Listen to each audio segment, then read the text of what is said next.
സർക്കാർ അനുകൂല നിലപാടിൽ പ്രതിഷേധം വ്യാപകമായ സാഹചര്യത്തിൽ NSS നേതൃത്വം ഭാരവാഹികളുടെ യോഗം വിളിച്ചു. നാളെ പെരുന്നയിലാണ് യൂണിയൻ ഭാരവാഹികളുടെ യോഗം നടക്കുക. ജനറൽ സെക്രട്ടറി സുകുമാരൻ നായർ യോഗത്തിൽ വിശദീകരണം നൽകും.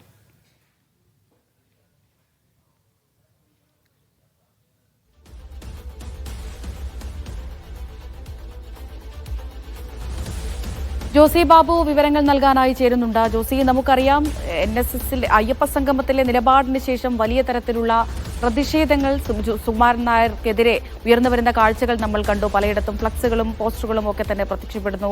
പലരും NSSൽ നിന്ന് രാജിവെക്കുന്ന ഒരു നിലയിലേക്ക് എത്തുന്നു. ഇപ്പോൾ നാളത്തെ ഈ യോഗം ഇത് എന്തിന്റെ പശ്ചാത്തലത്തിലാണ് എന്ന് കരുതണം? ഇത് എന്തിനു വേണ്ടി വിളിച്ചതാണെന്ന് കരുതണം?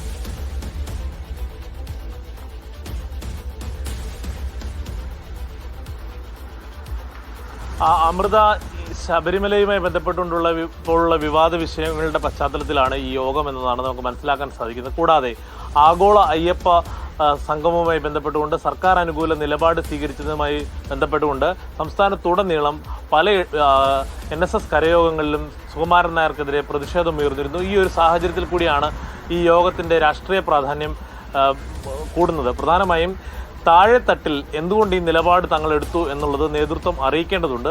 അതുകൊണ്ട് തന്നെയാണ് ഈ എല്ലാ താലൂക്ക് യൂണിയൻ ഭാരവാഹികളെയും ഈ യോഗത്തിലേക്ക് ക്ഷണിച്ചിരിക്കുന്നത്. താലൂക്ക് യൂണിയൻ സെക്രട്ടറിമാർ, പ്രസിഡന്റുമാർ ഉൾപ്പെടെ 300ഓളം താലൂക്ക് യൂണിയനിൽ നിന്നും 600ഓളം പേരാണ് ഈ യോഗത്തിൽ പങ്കെടുക്കുക. കൂടാതെ NSSന്റെ നേതൃപദവിയിലിരിക്കുന്ന ഡയറക്ടർ ബോർഡ് അംഗങ്ങളൊക്കെയും ഈ യോഗത്തിൽ പങ്കെടുക്കുന്നുണ്ട്. ഇന്ന് അനൗദ്യോഗികമായ ഒരു യോഗം, ഓഫീസ് ബെയർമാരുടെ യോഗവും ഇന്ന് പെരുന്നയിൽ ചേർന്നു എന്നാണ് നമുക്ക് ലഭ്യമാകുന്ന വിവരം. പക്ഷേ നമ്മൾ ഈ പ്രതീക്ഷിക്കുന്ന തരത്തിലുള്ള ഒരു പ്രതിഷേധങ്ങളൊന്നും ഈ യോഗങ്ങളിൽ ഉണ്ടാകാനുള്ള സാധ്യത കുറവാണ്. ഈ ഡയറക്ടർ ബോർഡിലെ തന്നെ ഒരു ഉന്നത അംഗം വ്യക്തിപരമായി സംസാരിച്ചപ്പോൾ പറഞ്ഞത്, നിങ്ങൾ നോക്കൂ, കഴിഞ്ഞ ഈ രണ്ടാഴ്ച കാലത്തിനിടെ വിവിധയിടങ്ങളിൽ പ്രതിഷേധമുണ്ടായിരുന്നു. അവർ എണ്ണിപ്പറയുന്നത് 11 പ്രതിഷേധമുണ്ടായി.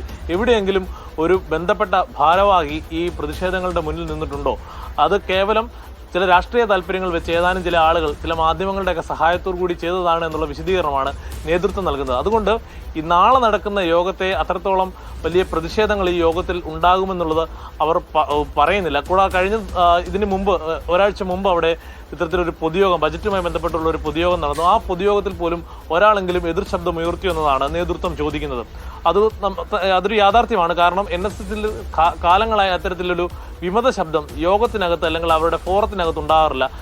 ഏതെങ്കിലും തരത്തിലുള്ള വിമത നീക്കങ്ങൾ ഉണ്ടാകുകയാണെങ്കിൽ അവരെ മുളയിലെ നുള്ളിക്കളയുന്ന നീക്കമാണ് NSS നേതൃത്വത്തിൻ്റെ ഒരു രീതി. അത്തരത്തിലുള്ളൊരു വിമത ശബ്ദം ഉണ്ടെങ്കിൽ അവർക്ക് ഇത്തരത്തിലുള്ളൊരു ഫോറങ്ങളിൽ അവരെ ഉൾപ്പെടുത്തത്തില്ല. നേരെ മറിച്ച് നേതൃത്വം കൃത്യമായി പറയുന്ന കാര്യങ്ങൾ മുഴുവൻ കേട്ട് മടങ്ങിപ്പോകുന്ന ഒരു രീതിയാണ് പൊതുവെ ഈ കമ്മിറ്റികളിലുള്ളത്. അതുതന്നെയായിരിക്കും നാളെ സംഭവിക്കുക. എന്തുകൊണ്ടാണ് സർക്കാർ അനുകൂല നിലപാട് സ്വീകരിച്ചിട്ടുള്ളതെന്ന് പല ആവർത്തി NSS നേതൃത്വം വ്യക്തമാക്കിയിട്ടുണ്ട്. സുകുമാരൻ നായർ പറഞ്ഞത്, വിശ്വാസ സംരക്ഷണ വിഷയത്തിലും ശബരിമല വിഷയത്തിലടക്കം സർക്കാർ തിരുത്തി, ഇടതുപക്ഷം തിരുത്തി. അതുകൊണ്ട് സർക്കാരിനെയും ഇടതുപക്ഷത്തെയും ഇപ്പോൾ പിന്തുണയ്ക്കുന്നു. സമദൂരത്തിൽ തന്നെയാണ് തങ്ങളുള്ളത്. ഇതൊരു തെരഞ്ഞെടുപ്പ് മുന്നിൽ കണ്ടിട്ടുള്ള ഒരു രാഷ്ട്രീയ നിലപാടല്ല എന്നതാണ് അദ്ദേഹം മാധ്യമങ്ങളോട് വിശദീകരിച്ചത്. അക്കാര്യം തന്നെയായിരിക്കും നാളെ നടക്കുന്ന യോഗത്തിൽ അദ്ദേഹം വിശദീകരിക്കുക. നാളെ 11 മണിക്കാണ് യോഗം. പതിവ് പോലെ ദൃശ്യമാധ്യമങ്ങൾക്ക് ഈ യോഗത്തിൽ പ്രവേശനം ഉണ്ടായിരിക്കുന്നതല്ല എന്നാണ് നേതൃത്വം അറിയിച്ചിരിക്കുന്നത്.